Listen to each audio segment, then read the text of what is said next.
네, 오늘 야고보서 5장 17절에서 18절 말씀을 가지고 하나님이 원하시는 기도라는 제목으로 여러분들과 함께 하나님의 말씀의 은혜를 나누고자 합니다. 여러분, 오늘 읽었던 17절 말씀에 보시면 이런 말씀이 이렇게 기록되어져 있죠. 엘리야는 우리와 성정이 같은 사람이로되 그가 비가 오지 않기를 간절히 기도한즉 3년 6개월 동안 땅에 비가 오지 아니하고. 여러분, 엘리야가 우리와 성정이 같은 사람이다 라고 말합니다. 이 성정이 같다라는 것은 이 엘리야가 다른 사람들과 다르게 특별한 사람이다 라는 것이 아니라 우리와 똑같은 연약함을 가진 사람이다 라는 것이죠.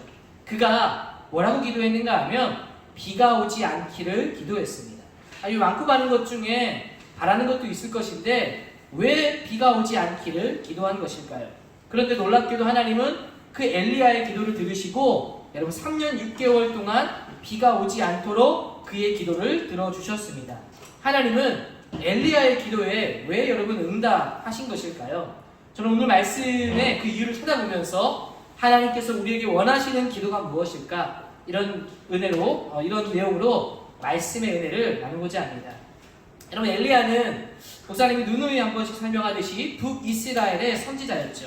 여러분, 그가 사역할 당시의 배경은 우리가 늘 기억해야 될 필요가 있는데 오므리 왕가라는 아합 왕의 시대가 바로 엘리야 선지자가 사역했던 시대입니다. 왜 이것이 중요한가 하면 아합의 시대는 우상 숭배가 가장 창궐하던 시기였기 때문입니다.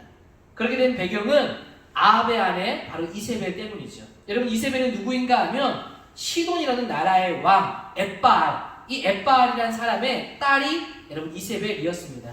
시돈이라는 곳은 지중해를 통해서 통할 수 있는 항구 도시였는데 그 항구를 통해서 많은 문물들을 주고받을 수 있는 아주 중요한 거점 항구 도시였습니다. 여러분, 이 당시에는 비행기가 없기 때문에 다른 나라에 있는 물건과 모든 것들을 가장 빨리 접할 수 있는 곳이 항구였죠. 이 시돈은 항구 도시였기 때문에 가장 문명의 발달이 빨랐을 것이고 가장 소통이 원활했던 곳이었을 겁니다.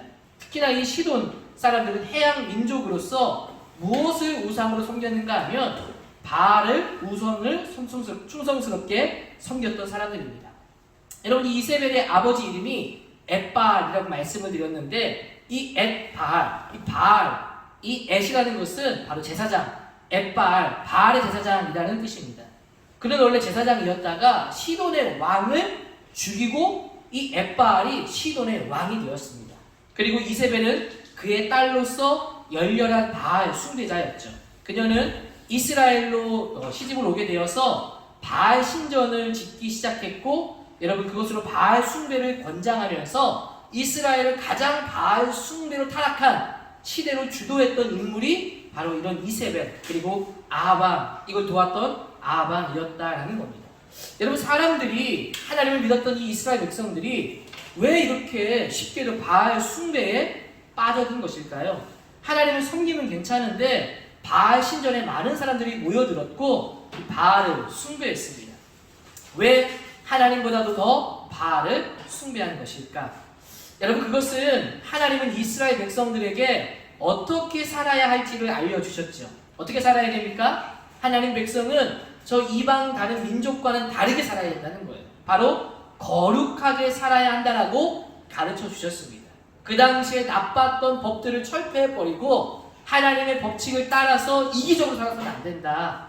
나만 잘 사는 것이 아니라 연약한 이웃과 고아와 과부를 잘 돌보라고 하나님은 말씀해 주셨습니다. 그러니까 하나님을 믿는 것은 참 기쁘고 행복한 일인데 인간의 욕망을 거스르는 일들이 많았던 것이죠. 그러니까 하나님을 따르는 일에는 인색할 수밖에 없는데 반면에 여러분, 바알을 숭배하면 어떻게 살아야 되냐?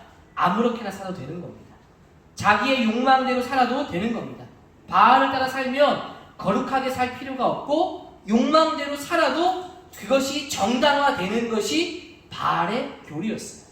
그러니까 바알을 믿는 것이 훨씬 수월한 거죠. 마음에 죄책감도 없는 겁니다.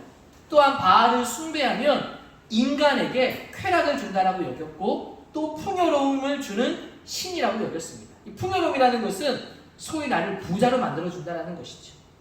그의 교리에 따르면 여러분, 바알 신전에서 제사를 드릴 때 똑같이 짐승을 바칩니다. 짐승을 죽여서 바치고 나면 그 다음에 2부 순서를 가지는데, 여러분 2부 순서 때는 충격적입니다. 무슨 일인가 하면 신전에는 여사제들이 있었고 그런 창기들과 잠자리를 가지는 겁니다. 특이한 것은 그 바알 신전에는 여러분 지붕이 없었어요. 그 왜 그런지 아십니까? 이 바알이라는 우상이 이 남성 예배자와 신전 창기가 잠자리하는 것을 위에서 지켜보고 그것을 보고 흥분해서 비를 내린다고 한 겁니다. 아주 저급한 교리를 가지고 있던 것이 바알의 교리였습니다. 그런데 사람들은 바로 이런 쾌락과 풍요를 바울이 준다고 믿은 겁니다. 비를 내려주고 풍요를 준다라고 믿는 것이고, 믿기도 편하고 이기적인 욕망도 세워도 되고 쾌락을 즐기며 더 많은 욕심을 채워주는 바알을 숭배하는 게 더 쉬웠던 것이죠. 여러분, 근데 왜 비를 내려주는 것이 풍요를 준다라고 믿는 겁니까? 이 당시의 사회가 어떤 사회였는가 하면 이들이 가나안에 입성하고 난 이후로부터 이들의 사회는 농경 사회로 바뀌어집니다. 목축에서 농경으로 옮겨가는 거죠. 여러분, 농사에 있어서 중요한 게 무엇일까요? 그건 바로 비가 내리는 겁니다. 특별히 이들이 있는 이 팔레스타인 땅은 파종하기 직전에 이른 비가 한번 와야 되고, 또 추수하기 전에는 늦은 비가 한번 와야 아주 풍성하고 온전한 결실을 거둘 수 있었던 겁니다. 여러분, 그만큼 뭐가 중요하냐면 비가 언제 오느냐, 이게 굉장히 중요한 겁니다. 비가 오는 것에 따라서 제때 내려주면 풍년이 되고 거둬들인 곡식으로 소위 돈을 벌고 부자가 될 수 있는 겁니다.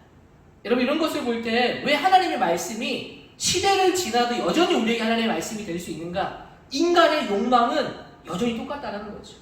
농사만 우리가 짓지 않을 뿐이지 여전히 우리도 탐욕과 탐심과 욕망을 따라서 살아가고 있는 거예요. 바로 어떤 욕심입니까? 성공하고자 하는 욕심이 그대로 우리에게 보여지고 있는 말씀이라고 할 수 있죠. 여러분, 이스라엘은 이 바알의 신전에서 더 많은 음행을 행할수록 비가 내린다고 믿는 겁니다. 더 많은 음행을 행할수록 여러분 어떻게 됩니까? 부자가 될 수 있다고 생각하는 거예요. 쾌락도 또 부자도 욕망을 정당화하고 더 많은 것을 나누기보다는 자신이 누리기를 원하는 바알이 그것을 더 부추기고 더 그것을 숭배할 수 있도록 만들어 버린 것이죠.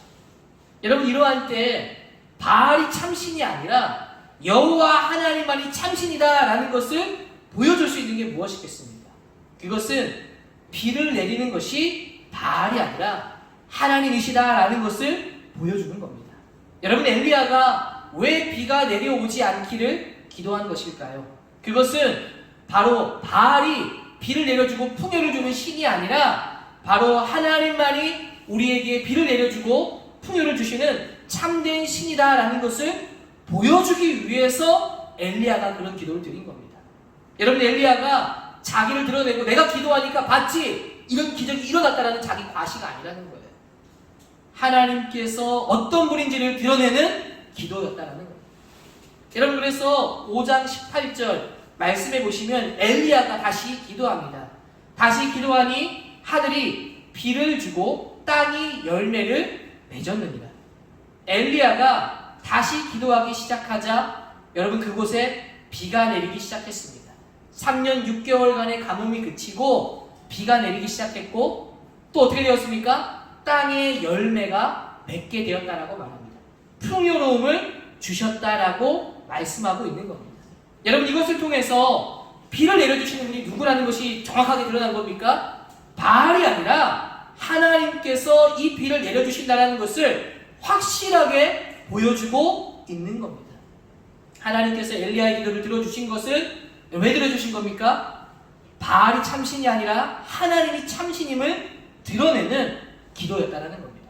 쉽게 얘기하면 하나님이 원하시는 기도를 드렸기 때문에 이 엘리야의 기도를 들어주셨다는 겁니다. 엘리야의 이 비를 내리지 않게 또 비가 내리도록 기도한 것은 자신의 과시가 아니라 하나님의 마음을 대변한 기도였다는 거예요. 하나님의 마음을 시원케 하는 기도였다는 겁니다. 여러분, 우리는 이 이야기를 통해서 중요한 진리를 발견해야 돼요. 여러분, 무엇을 말해주고 있는 겁니까? 우리가 무엇을 기도해야 하는가를 오늘 말씀은 우리에게 말해주고 있습니다. 그것은 무엇입니까? 하나님께서 원하시는 마음을 따라 기도해야 한다는 겁니다. 하나님의 마음을 깊이 이해하는 기도를 우리가 드릴 수 있어야 한다는 겁니다. 그래서 중요한 것이 무엇일까요? 하나님의 마음이 어떤 것인지, 하나님의 뜻이 무엇인지를 깨달아야 된다는 거예요. 그것을 붙들고 기도하기를 하나님은 원하신다는 것이죠. 그런데 여러분, 우리의 기도의 모습을 한번 생각해 보십시오. 우리는 주로 어떤 기도를 많이 드립니까? 우리는 하나님의 마음과 뜻이 무엇인지를 찾기보다 내 상황과 내 환경을 놓고 사실 기도를 많이 하지 않습니까? 우리의 기도 제목을 한번 생각해 보십시오. 목사님은 나름 이 중고등부 사역을 꽤 그래도 오래 해왔습니다. 여러분, 학생들에게 기도 제목을 물을 때 제가 들었던 기도 제목은 사실 크게 큰 틀 두 개에서 벗어나지 않더라고요. 하나는 뭐냐면 성적이고, 또 하나는 뭡니까? 외모에 대한 기도 제목이 종종 나타납니다. 좋은 성적, 좋은 대학, 나의 꿈, 나의 고민에 대한 것이 대부분이라는 거죠. 어떤 경우에는 저도 예전에 그런 기도 제목 가졌어요. 키 크게 해주세요. 우리 여학생들 중에서 저한테 실제로 쌍꺼풀 수술한다고 잘 되도록 기도를 부탁한 친구도 있었습니다. 그러니까 여러분, 큰 기도 제목의 틀이 이 두 가지 안에서 벗어나지 않는 걸 저는 많이 보았어요. 사실 여러분, 이건요, 여러분들의 모습만이 아니라 저의 모습을 보아도 저도 말씀을 준비하면서 내가 주로 무엇을 기도할까? 여러분, 사역도요, 성공을 위해 기도할 수 있다는 사실 아십니까? 내가 사역을 잘해서 하나님 영광 되는 것이 아니라 내가 높아지려고 하는 마음이 생긴다는 겁니다. 어떻게 하면 잘할 수 있을까가 다 나 중심의 기도로 이루어진다는 거죠. 사실은 우리들은요, 많은 부분에 있어서 하나님이 원하시는 기도보다 내 욕심과 내 만족을 채우는 기도가 많이 있다는 거예요. 여러분, 이것은 우리들만이 아니라 한국교회 전체에 나타나는 문제라고도 할 수 있어요. 여러분, 제가 대학 다닐 때 이 돌트대라는 대학교 신학생들이 제가 있던 대학의 교환학생으로 2명이 온 적이 있습니다. 전에도 이야기했는지 모르겠지만 한국교회를 그들이 신학생이기 때문에 다니기 시작했고 그곳에서 예배를 드렸습니다. 많은 이야기를 나누는 중에 어떤 이야기들을 많이 듣는가, 한국말을 배운 것이 무엇인가를 물었는데 그 외국인 2명 학생이 이렇게 얘기했습니다. 주시옵소서, 주시옵소서. 여러분, 이런 흉내를 내는 겁니다. 이 맑은 흉내를 왜 내는 겁니까? 한국교회의 많은 성도들이 기도할 때 주시옵소서, 주시옵소서, 나에게 이것을 주시옵소서라는 말을 많이 하기 때문에 흉내를 낸 것이죠. 그런데 오늘 말씀은 여러분, 무엇을 얘기하는 겁니까? 그런 기도 제목 말고, 나 중심의 기도 말고 하나님이 원하는 것이 무엇인가를 고민하고 기도해야 한다는 사실을 깨닫게 합니다. 사실 이런 기도가 깊은 기도를 하나님께 드릴 수 있게 합니다. 우리는 무엇을 여러분 기도해야 할지, 하나님이 원하는 기도가 무엇인지를 민감하게 반응할 수 있어야 합니다. 여러분, 유명한 말씀 중에 마태복음 6장 33절 말씀에 보시면 여러분, 이런 말씀이 있죠. 너희는 먼저 그의 나라와 그의 의를 구하라. 그리하면 이 모든 것을 너희에게 더하시리라. 예수님께서 산에서 말씀을 주신 것입니다. 그 내용 중에 하나가 너희에게 구할 것이 있다면 먼저 이것을 구하라라고 말씀합니다. 무엇을 구하랍니까? 그의 나라와 그의 의를 먼저 구하라. 그러면 너희가 구하지 아니한 것까지도 너희에게 채워줄 것이다. 여러분, 쉽게 말하면 하나님을 위해서 구하면 너희들이 알고 있는 구하는 너희 환경과 기도 제목들 알아서 채워줄 것이다라는 여러분 약속이라는 거예요. 여러분, 우리가 기억해야 될 게 뭡니까? 하나님은요, 허상이 아닙니다. 하나님은 실제하시고 실제로 우리를 도우시는 분이세요. 여러분, 믿으십니까? 우리가 하나님을 위해서 여러분 기도하면 하나님께서 우리가 구하지 않은 데까지도 채워주신다고 말씀하세요. 여러분, 이걸 기억할 필요가 있습니다. 내가 정말 필요한 기도 제목이 있어서 이것만 기도하는 것이 아니라 하나님을 위해서 먼저 구하면 우리가 구하지 않아도 하나님이 도와주신다고 주신다라고 말씀하고 있다는 것이죠. 여러분, 솔로몬을 한번 보십시오. 솔로몬이 하나님 앞에 1천 번제를 드렸고 하나님께서 꿈속에서 너의 그 1천 번제가 나에게 닿았다. 너가 원하는 모든 것을 내가 주겠다라고 말씀하셨습니다. 여러분, 근데 이 솔로몬이 무엇을 구했습니까? 하나님, 제가 너무 부족하고 연약한데 하나님 맡겨주신 이 백성들 어떻게 판결하고 잘 다스릴 수 제가 있겠습니까? 하나님의 백성을 잘 다스릴 수 있도록 듣는 마음을 주시고 지혜를 달라고 여러분 기도했어요. 그걸 간구했어요. 그것을 구했습니다. 하나님이 정말 요술 램프처럼 원하는 걸 말하라고 했는데 자기 것을 구한 것이 아니라 하나님 나라를 위한 것을 구했다는 거예요. 여러분, 하나님께서요 감동을 받으십니다. 그리고 이렇게 말씀해 주시죠. 열왕기상 3장 11절에서 13절 말씀에 하나님이 그에게 이르시되 야 네가 이것을 구하도다. 자기를 위하여 장수하기를 구하지도 아니하며 부를 구하지도 아니하고 자기 원수의 생명을 멸하기를 구하기도 않고 오직 송사를 듣고 분별하는 지혜를 구하였으니 내가 너의 말대로 하여서 너를 지혜롭고 총명한 마음을 주겠다. 내 앞에도 너와 같은 자가 없을 것이고 내 뒤에도 너와 같은 자가 없을 것이다. 13절에 내가 또 너가 구하지 아니한 부귀와 영광도 내게 주리라. 하나님께서요 하나님 마음에 합한 기도를 드리니까 하나님께서 너가 구하지 아니한 것까지도 내가 채워주겠다라는 은혜를 보게 됩니다. 여러분, 우리는 늘 이야기하지만 사실 모든 것이 하나님의 은혜로 이루어진다는 사실을 여러분 기억해야 돼요. 하나님 앞에 기도할 때, 우리 하나님 살아갈 때 하나님께서 우리를 인도해 오시다라는 사실입니다. 여러분, 특별히 기도할 때 하나님은요 우리를 변화시켜 주시고 우리를 바꾸어 주십니다. 종교개혁자 여러분 칼빈은 이런 말을 했습니다. 모든 것을 아시는 하나님이 왜 우리에게 기도하기를 원하시는가? 그것은 모든 좋은 것이 하나님께로부터 온다는 믿음을 강화시키기 위해서다. 여러분, 쉽게 말하면 이런 말씀을 하고 있는 겁니다. 어려운 일을 겪고 있는데 여러분 그것이 잘 해결되었어요. 여러분, 이것이 해결되었을 때는 아무것도 하지 않았는데 해결되면 이런 말을 하죠. 운이 좋았다. 운이 좋아서 잘 해결되었다. 아니면 내가 열심히 노력해서 그 어려움들이 해결되어지면 내 노력의 결과라고 생각합니다. 그런데 여러분, 어려움 속에서 기도하면서 그 어려움을 극복하게 되면 하나님께서 나를 도와주셨다라고 고백하게 된다는 겁니다. 즉, 왜 하나님은 우리에게 기도하게 하시는가 하면 우리의 믿음을 강화시키기 위해서. 우리가 여러분 기도하면서 하나님의 은혜를 경험하게 되면 이제 모든 일들이 하나님의 영광으로 돌아가게 된다는 것을 보여줍니다. 여러분, 기도하는 사람을 하나님께서 도와주신다는 거예요. 기도하면 우리의 영적인 눈을 열어서 정말 우리의 도움은 하나님이시다는 것을 알게 되고 믿음이 더욱더 강화되고, 즉 기도함을 통해서 우리의 생각과 의식이 바뀌어지는 겁니다. 참된 기도는 하나님을 발견하게 되어지고 하나님의 사람을 변화시키는 능력이 있다는 겁니다. 하나님을 향한 마음을 가지고 기도하는 사람은 반드시 은혜를 체험하게 됩니다. 그리고 하나님의 인도하심을 보게 되어지죠.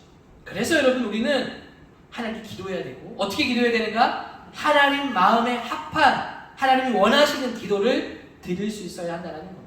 저는 여러분들이 그런 기도의 사람 되기를 주의 이름으로 축복합니다.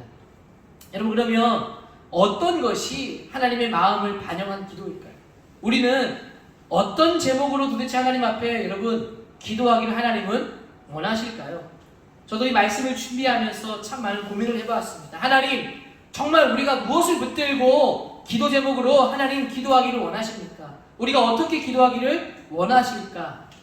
여러분, 가장 좋은 기도는요, 하나님께서 주시는 말씀을 따라 그것을 붙잡고 기도하는 겁니다. 또한 성령님께서 내 마음에 감동을 주시는 것을 따라 기도하는 겁니다. 때로는 환경 가운데 하나님께서 나를 그곳으로 몰아갈 때 그것을 따라서 하나님 앞에 간구하는 것, 그것이 하나님이 원하는 기도일 수 있다는 겁니다. 그것을 붙잡고 기도하는 것이죠.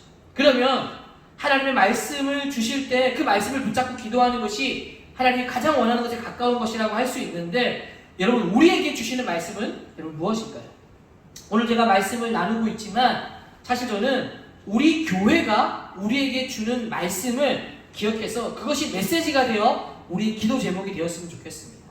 여러분, 이제 앞으로 우리 교회는 이제 내일부터 40일 동안 온라인 저녁 기도를 가집니다. 우리 고등부 행사는 아니지만 장년들이 저녁 9시마다 이제 온라인으로 기도회를 가질 겁니다.